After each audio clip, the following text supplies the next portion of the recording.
A'udhu billahi minash shaitanir rajim. Bismillahir rahmanir rahim. I begin in the name of Allah, most gracious, most merciful. I am queer Muslimah. The fact that I am Muslim is no secret to anyone who sees me on the street or in the halls of Congress. I understand that sometimes people are surprised that I speak at all, or that I speak without an accent, or that I speak publicly.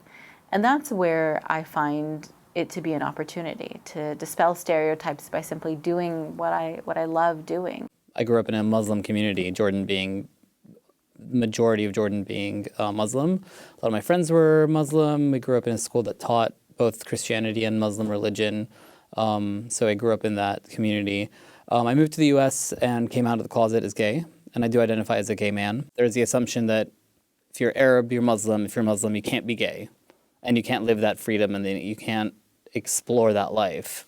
But I'm not Muslim. I am Arab, but just because I don't identify as Muslim or I don't practice Muslim religion, there's usually that kind of connection that goes on there, and it's inevitable that you have to deal with it. It's interesting having an ethnicity that's not exactly defined, but at the same time knowing that you're Arab, and there's all these different ridiculous stereotypes that are placed on being Arabic. Like, I'm suddenly a terrorist, I'm suddenly like a part of a terrorist group. And so for the most part, I end up just like playing it off and joking and saying, well, yeah, that's because I'm the bomb. But You have to have a ban on people coming in from Syria, coming in from different parts of the world with this philosophy that is so hateful and so horrible. But sir, let me interrupt you on that one right there. How would the ban have made a difference here? This man was a United States citizen. He was born in New York. He lived in Florida. No, that's right. But we have many people coming in whose hate is equal to his and just as bad and even worse. I woke up on Sunday morning to the news at 6 a.m.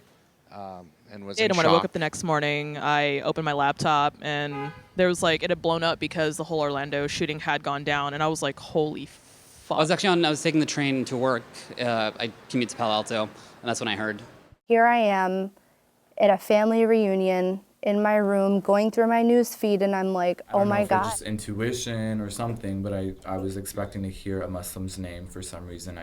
I held my breath and my blood pressure just shot up, just praying, God, okay, please don't be a Muslim name. Please don't be a Muslim name. But unfortunately it was.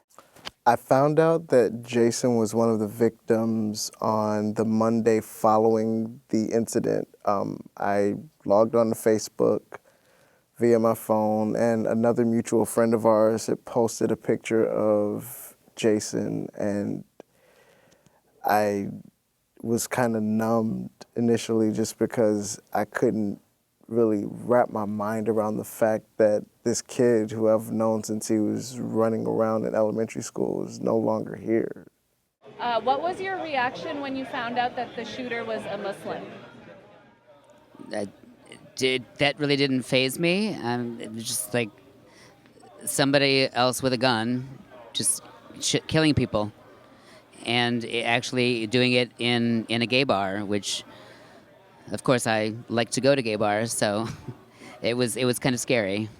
Anytime there's any kind of massive shooting in America, I instantly think it's an extremist Christian white guy, white supremacist, what was it, like the Oklahoma bombing, I assume Unabomber style, that's what I first assume.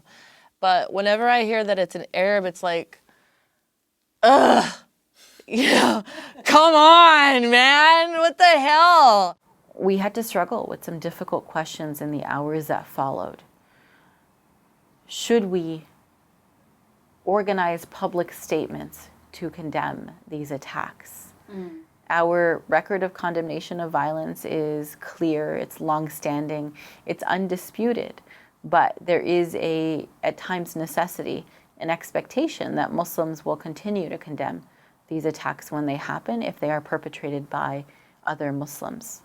We sometimes worry that this is a unique burden borne by minority communities, one that, if unfulfilled, can justify anti-Muslim violence by some or in their perspectives, but if fulfilled, further connects us to crimes of people that we don't know that we're not associated with, that were acting for their own deranged reasons.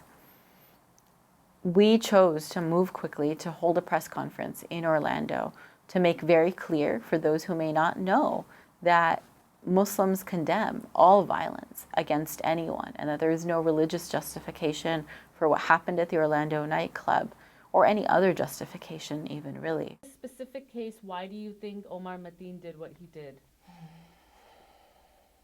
I think because he was gay, truthfully. He saw a guy kissing another guy, and that lit a fire inside of him. It did something to him. And he had been married twice. He was trying to go down the right path. And eventually he burst. He burst. And you know, I can say from personal experience, when you're going through that struggle inside of, okay, my faith is a really big deal to me, but I also have really strong feelings for the same sex. I have really strong homosexual feelings as well.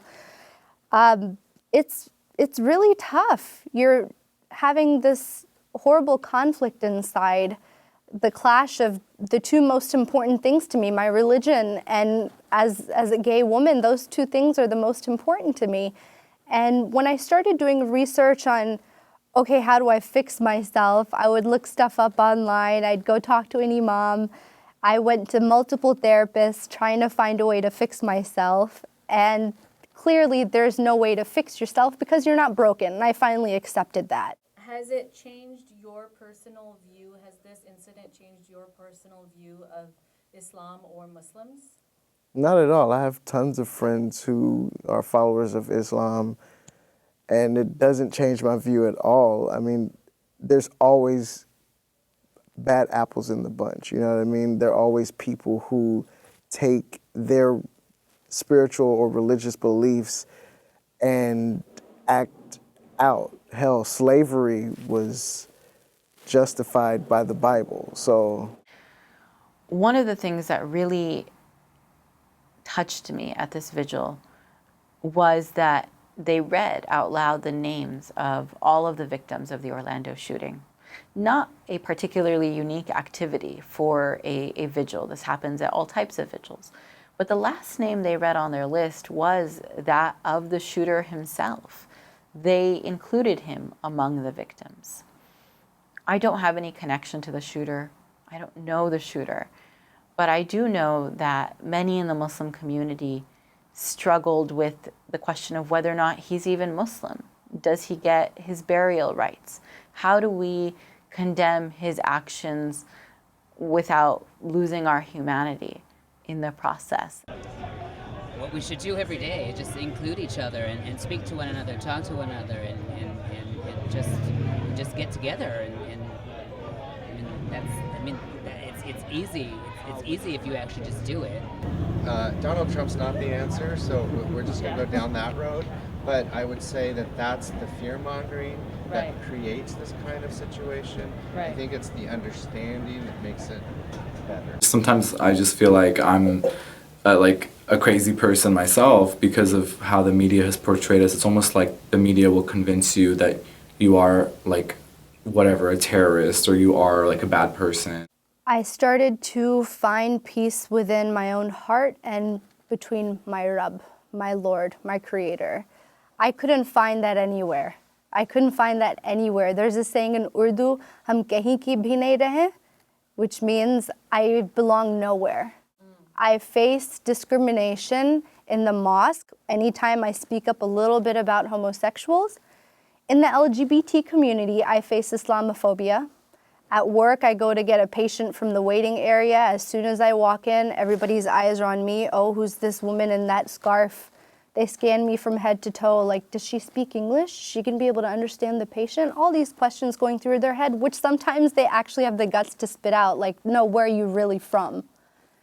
You know? So I face this everywhere I go, but the thing that gives me comfort, the thing that helps me find that balance, the thing that helps me center myself is my connection with God. And I turn to Him 5 times a day, pausing all my matters, all my affairs, and taking a moment to breathe, reflect, and seek guidance from Him, because I know ultimately that He knows that I'm trying my best.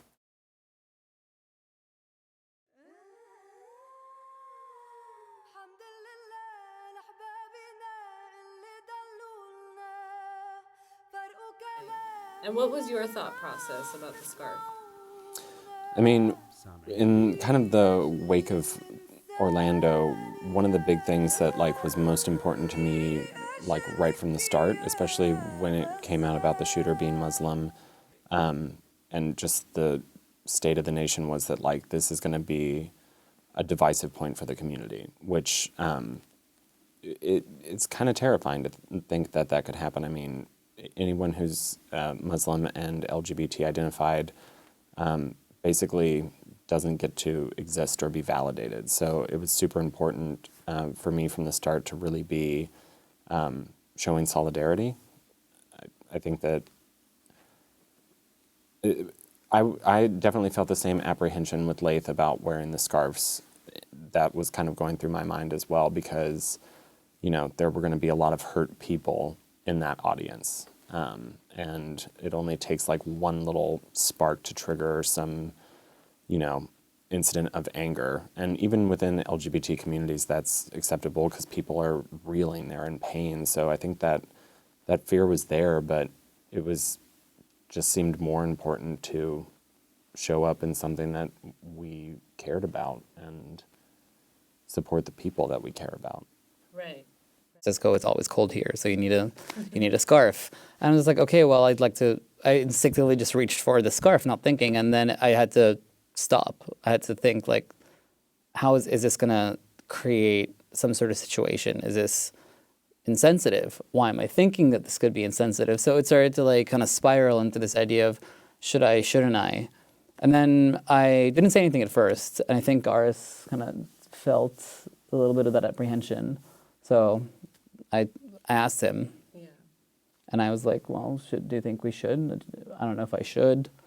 And he supported me. He was like, we should, and I'm going to wear one with you, and we're going to be there together, and we need to show everyone that